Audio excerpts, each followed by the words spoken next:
Hello everybody and welcome back to another video, and today I'm going to be doing a updated tier list for every single legend in Apex Legends as of Season 7. We've been in Season 7 for a while, and I feel like I have a much better understanding of how all of the legends perform in the current environment with with the current weapon meta and everything.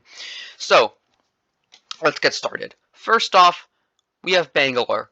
Bangalore got a tiny buff in Season 7 that made her ultimate explode a bit faster. She has an excellent passive, which makes her run faster so she can get out of fights really, really quickly. Her smoke allows her to revive teammates, get cover to heal. Her smoke is just super, super versatile, and that's why I think she has been a very consistent B tier legend, just because her smokes are so useful, her ultimate is a great zoning tool, and her passive just allows her to get out of fights so easily. So next we have Bloodhound. Bloodhound is still one of my favorite legends to play, just because his scan is so dang useful, but I don't feel like he's an A tier anymore.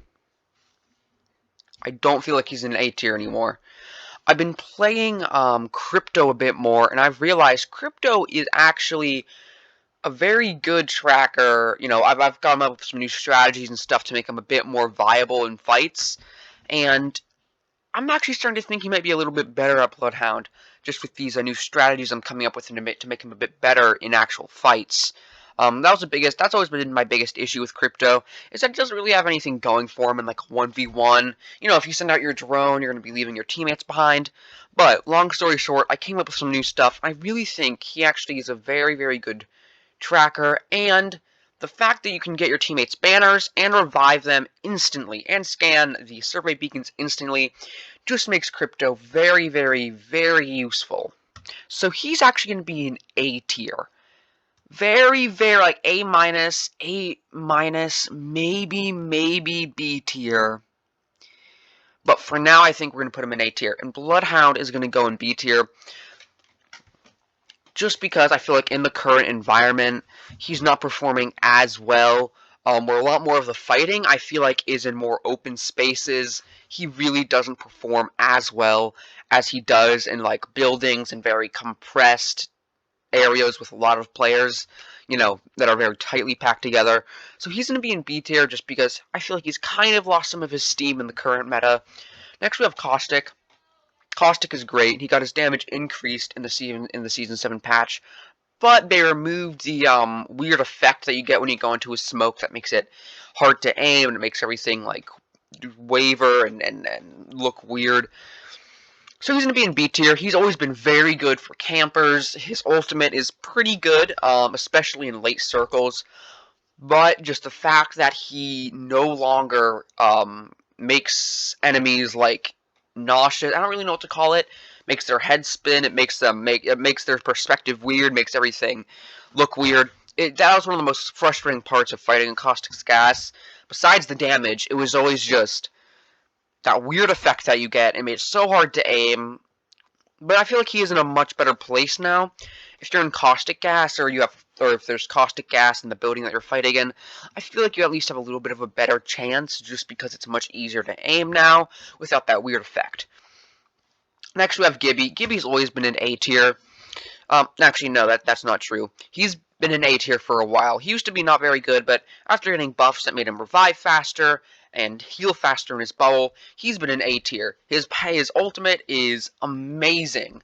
Not as much as a zoning ultimate as Bangalore's, but still very, very good in offensive situations. And his arm shield makes him one of the hardest legends to kill in the entire game.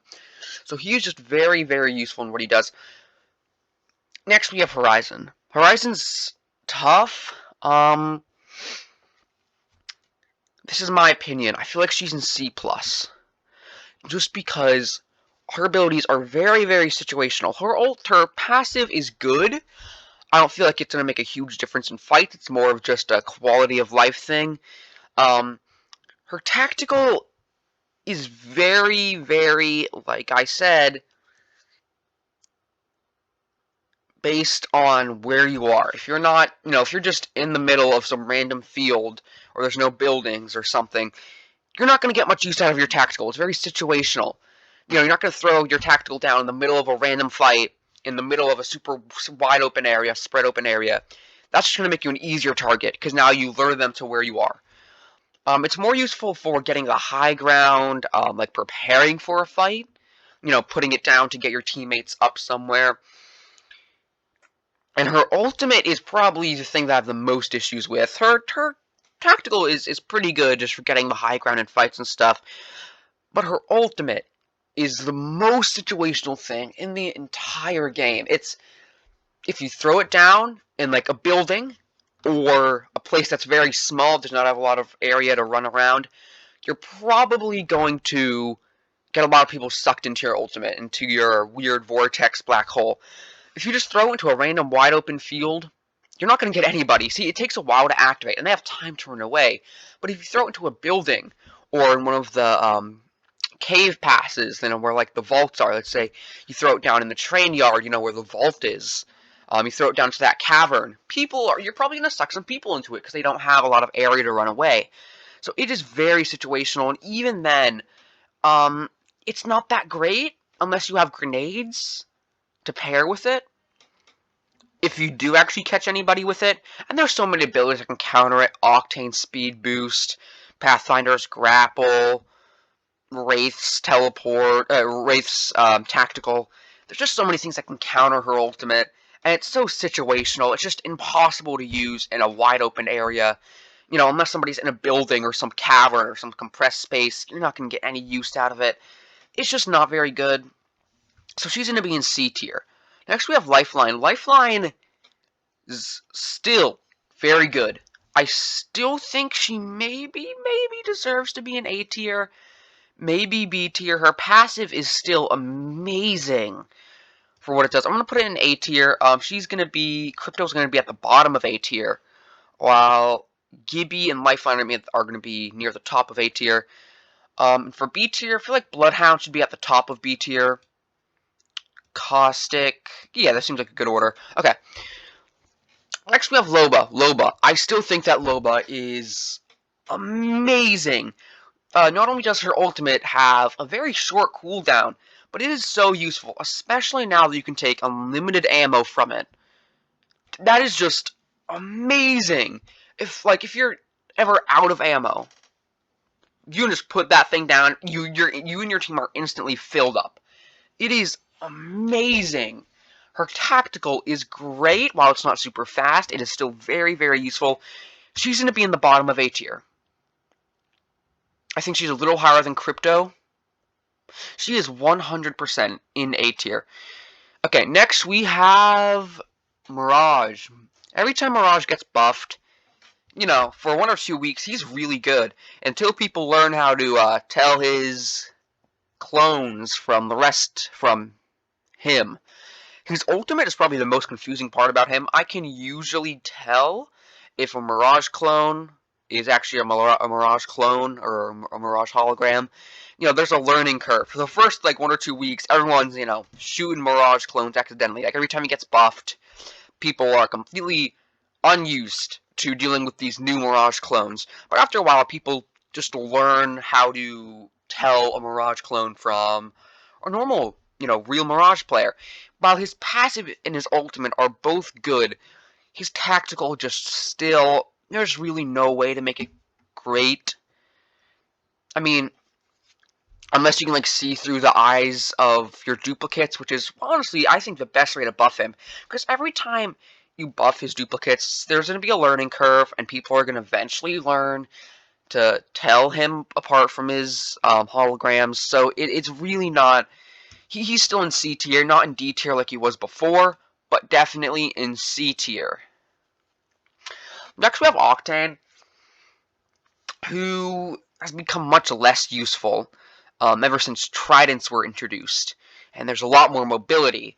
His tactical, don't get me wrong, is good. His ultimate is good, but just with the introduction of Tridents, mobility-based legends have become a little bit less good, and especially with Octane. Octane's entire kit is based around mobility, and when you have something new like the Tridents introduced, there's just no reason to pick Octane. I mean, you can get around so quickly with a Trident. His jump pad, I guess, is useful, but Pathfinder does it so much better than Octane. He's going to be in C tier.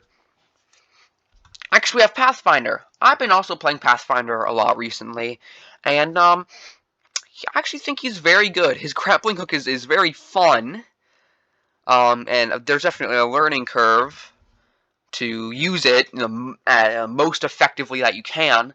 But he's still very good. He's a B+++++. Pathfinder is extremely good. The only reason he's not A tier is once again, try his ultimate, well, very, very good. Trident's still kinda made movement abilities less good. Pathfinder is still amazing, but just with the introduction of Tridents, there's not as much of a need to have him on your team. Next, we have Rampart. Her minigun with Season 7, her minigun and her shield set up much quicker, which makes her a lot better, to be honest. Biggest issue with her is you can't just slap a shield down in the middle of a battle and instantly get cover. If someone shoots it while it's trying to set up, it's, you just wasted a shield charge. And that's the biggest issue. She's kind of like Caustic or Watson, where they're not as good in the middle of battle. To make them be good, you kind of have to set them up before battle. But she's still very good, especially with Sheila being very good for zoning, trying to, for getting people to move away from the high ground or moving away from a good position. And her walls are good if you can actually get the walls up. Very good for blocking off, doors. If you're at the top of a building, you can block off staircases. And as soon as somebody walks up the staircase, they're dead. Anyways, next we have Watson.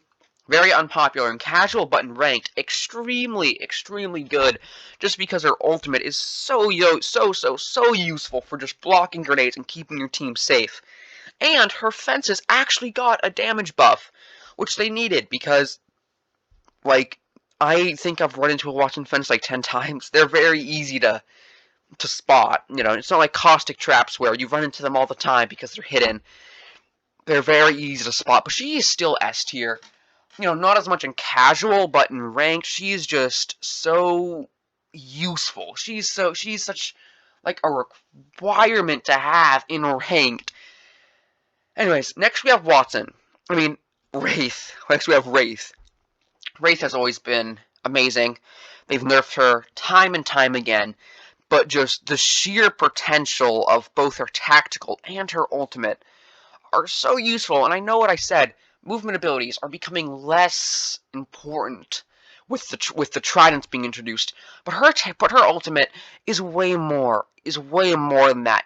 Teleporting your entire team to the next zone, or making yourself practically invisible. It's so good. It is so good.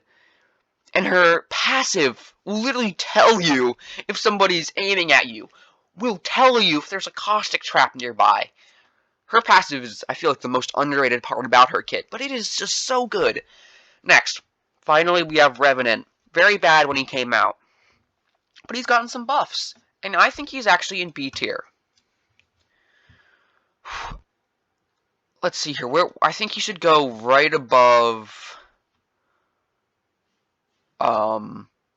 What's her name? Rampart. Just because I feel like Rampart is slightly situational. Like her shields are slightly better in buildings than they are just out in the open. But still, Rampart isn't bad. She's not a B-, but she's just, I feel like Revenant is just a little bit better than Rampart. Revenant is very good, I feel like, in certain times, so he's kind of situational. His tactical, especially, is not very good. Again, in wide open areas, compared to like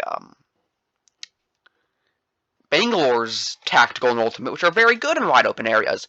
But if you shoot it, but one very underrated use for Revenant's tactical is that you can just shoot it at a doorway, and you can probably prevent some people from coming through that doorway for a while. So that gives you time to heal or revive, which is very, very useful. Very underrated unknown way to use his tactical to block off doorways. His ultimate has saved me and my team so many times. We would have gotten wrecked if it didn't teleport us back, but luckily we had time to heal, and especially, another very underrated thing for Revenant's ultimate is you can use it to go into the storm, get a teammate's banner, or scout out an area without dying.